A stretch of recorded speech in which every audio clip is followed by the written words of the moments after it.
มาให้น้องเฮาพูดเลยอยู่เงินมาเด้อมากินข้าวเงินหน้าข้าวเด้อหน้าเด้อมากินข้าวสามัคคีปีใหม่โอกาสแทนอายเนี่ยบุกอายนี่คือว่าเขาไม่เล่นละอายมัน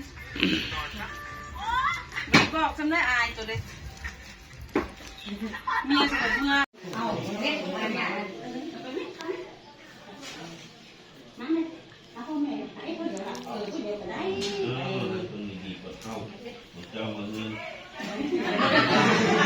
เนี่ยหัวไหมตีไม่ตีเงินมาหามือที่เท่าตีเมียให้เห็นให้ใส่หาเป็นของลูกให้เตาเด้อมาอ้าวปีใหม่ป้าใหม่ลูกเตามาบดมาส่งแม่เสื้อไปตาม12ของ14มันมีของเกียงจะมีนะลูกจะมีแต่น้ำหอมคล้องกันมันเศร้าให้ลูกให้เตาให้อยู่ดีมีแห้งไม่จุดพุ่งจุดพุ่งอะไรผมครับแซงแล้วเพื่อนนอนเสืออยู่มานี่รู้ไหมหดหญ้าไหมกินเนี่ยบดลงหัวอยากกินขาดขาดแล้วก็อ่านไปแล้วเลยเตาอยู่ดีมีแห้งเลยใครหายไปเนี่ยลูกค้าเดินคำคือมาได้ติ่งกำข้ามติ่งกบไหลมาเฮาอ่างกระเป๋าไหลมาคือแม่น้ำของไหลลงมาคือแม่น้ำใหญ่ให้ลูกเตาหาเงินหาคำให้มันเอาไปเลยมาที่เดี๋ยวบอกคือยอมนิ่มนี่จะมาด่าอะไรมาไหมมันเอาคนกินอะไรคนไทยจะนี่ให้ให้สุกเป็นสีเก่าให้สุกให้หวานให้ด้วยผู้เดียวนี่แหละให้มีมันขนยืนเนาะไม่ใช่รู้นี่แหละเขาเรียกลูกอยู่ไหนลูกที่นั่นเนี่ย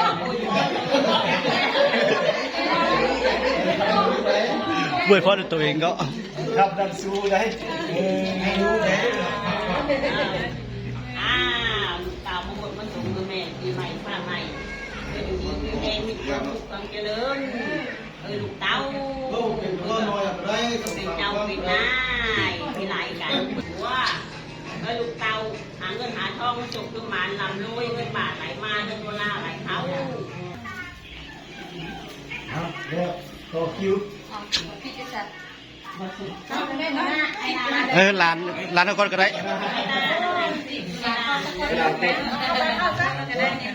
ไม่ได้หัวหน้าจะไปแล้ว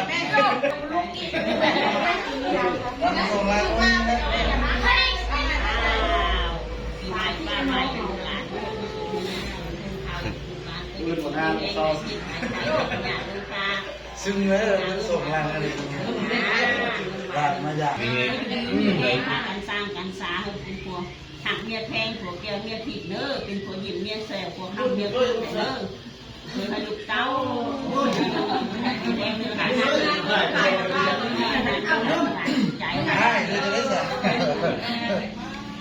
จะกระตินว่าโจเลยตัวนี่นักว่าไหนเหมาะกันจะนี่ก็โปรดถ่ายไปง่ายไปด้วยแล้วก็ให้เช็ดด้วยคงใจด้วยหลาน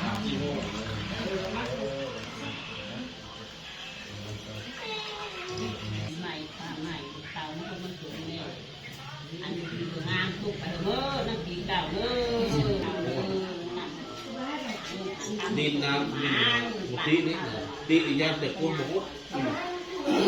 สงสารมันหลายมาป่ะเอาไอ้ลาคนผู้เดียวก็ได้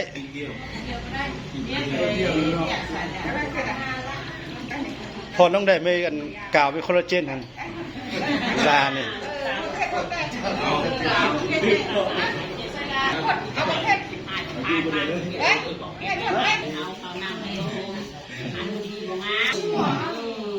เฮ็ดฮดวันนี้นะมา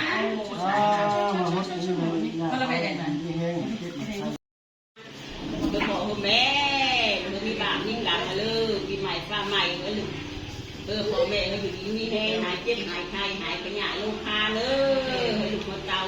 นี่บอกเป็นผ้าอาศัยให้อยู่ดีมีแห้งมีความสุขความเจริญมันยืนเด้อสุขกายสุขใจได้เรื่องเด้อ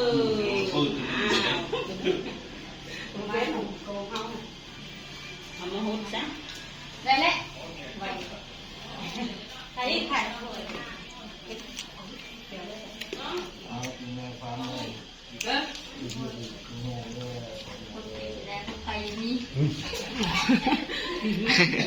เ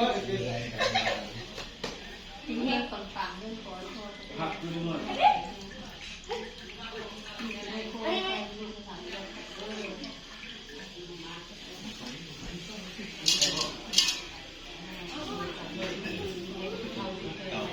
าไปแก้มันยืน ไปซื้อรายการ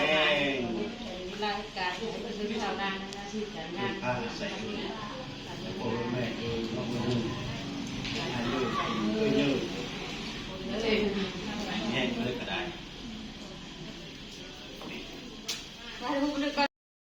ยืนเอาไปนะพ่อเลย แล้วก็พูด บ่เห็นบ่เห็นใช่ไหม เฮ้ยพ่ออยู่ก่อนเลยเฮ้ยท่านปะ เสือไทยบุก สูงนะแม่เสือแม่เลือ ดูว่านึกว่ามา เห็นบ่เห็นบ่ทุกคนใช่ไหม ไปท่านบุงเลย สั่งภาพส่งกับคุณครับแล้วสั่งภาพไม่มีบ่ไว้ใจสุดท้ายสิ โอ้เดี๋ยวเนาะ เป็ดทำอย่างทางนี้เป็ดกินอะไร คนแรกแค่นั้น หูร้อนหูร้อนนอกได้หอมรัดคนแพงวัดคนแพงเริ่มต้นคนแพงรายงานหมู่ผู้ใดยังบ่ทันได้มากับมาหาเดียวเด้องานนี้หอมรัดคนแพง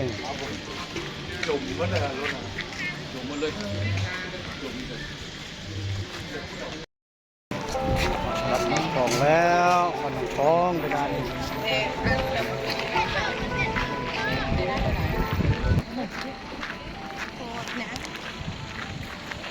วัดน้ำขอ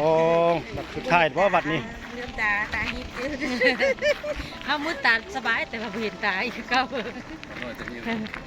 ปีนี้มีแต่2 แอ่ง 2 เครือ4 แอ่ง มีแก้นี่ค่อยเด้อกูไอ้กูไอ้ จากไปวัดไปว่ามาแล้วก็มาสังสรรค์อยู่บ้านรักษาเด้อผู้ใดสะดวกสบายมาเด้อยังแข็งยังแห้งยังแข็งโคโดยังหำดำปื้ออยู่ล่ะมาหาเด้ออยู่บ้านรักษาเด้อเดือนแองนี่น่ะแองชมาใครก็ยันเมาไม่ได้อยู่เพื่อนชาติของผู้สหายบ้านเลยสหายในกลุ่มเสี่ยวสะดวกสบายกับมาหาเด้อรายงานเด้อขอไปเดือนแองเสียงลาเด้อ อยู่บนนี้น้อยนึงอยู่บนนั้นน้อยนึงแต่ว่ากันนั้นนี่แหละว่าอยากบางบ้อนพัดขอพัดว่าเออ ใส่กันยกไปเด้อรายงานเด้ออย่าอาบหลายผมมีความลับอันนี้นะ พูดอย่างนี้ กฎหมายเด้อ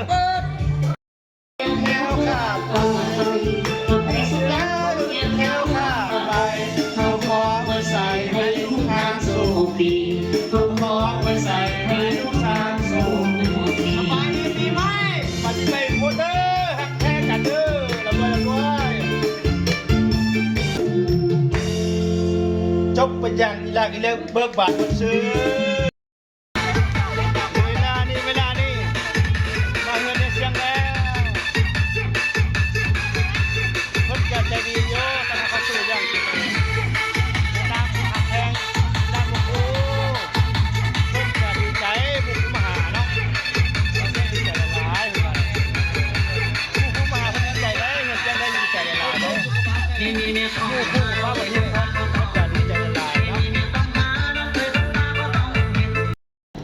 กำลังเดินทาง เดินทางไปเซลกระบอก ไปกับหัวหน้าโครงการพันลมโอ้โหไปทางใดเพราะว่ามื้อนี้เป็นมื้อสงกรานต์วันปีใหม่ลาว แล้วก็ไปเรื่อยๆฮอดใส่กับฮอดหัน ทางนี้ไปตะแคกทางนี้ จุดใดมีความลับบ่ต้องถ่ายวิดีโอจัดแจงไงเด้อคันมีความลับบ่ต้องถ่ายวิดีโอจัดแจงเด้อถ่ายแบบลับๆลี่ๆเด้อ คือไม่ได้ใครพอเป็นตอรี่นี่น้ำก็ได้นะ เป็นหมู่กับเฮาแล้วบ่ต้องมีความลับแล้วบ่ต้องออกบ่ต้องเว้าในกลุ่มเด้อนับอยู่สร้างสรรค์หมู่คู่ไอ้น้องแต่ว่ามื้อนี้ค่าเด้อนายเด้อยังค่ากินเบียร์น้ำเงินอ้ายเงินน้องจากอาจากน้องปีใหม่ปีนี้ปีกายบ่ได้ไป นี่ละมานะ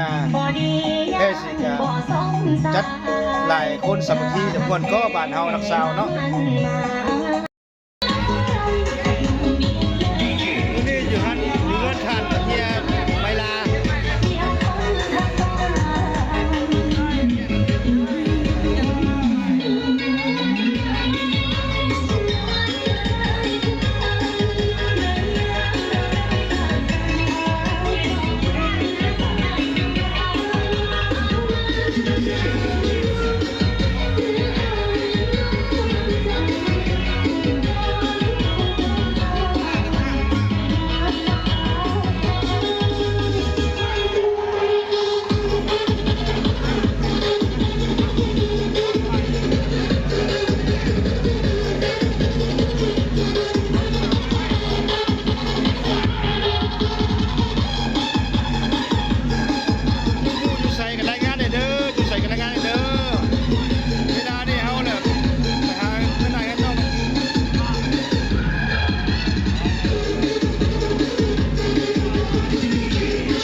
มาให้น้องเฮาพูดเราอยู่เงินมาเด้อ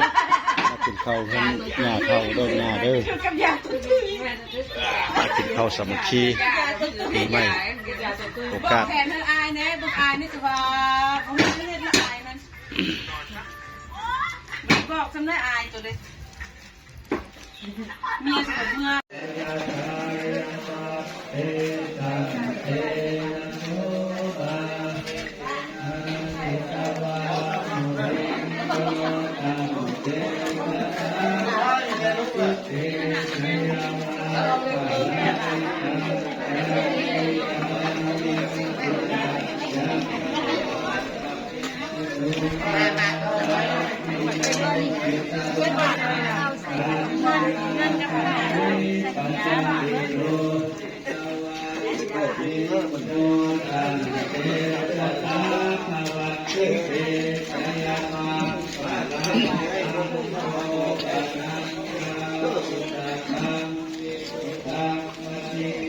ดอกเด้อสิ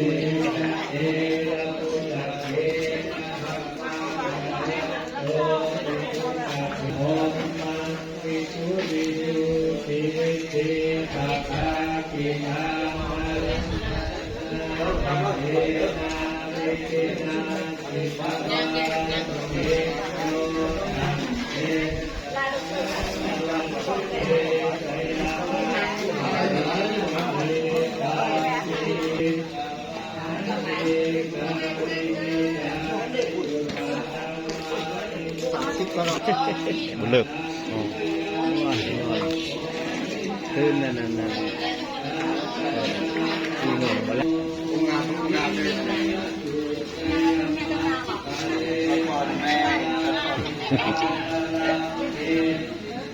ยงเตี้ยๆเนี่ย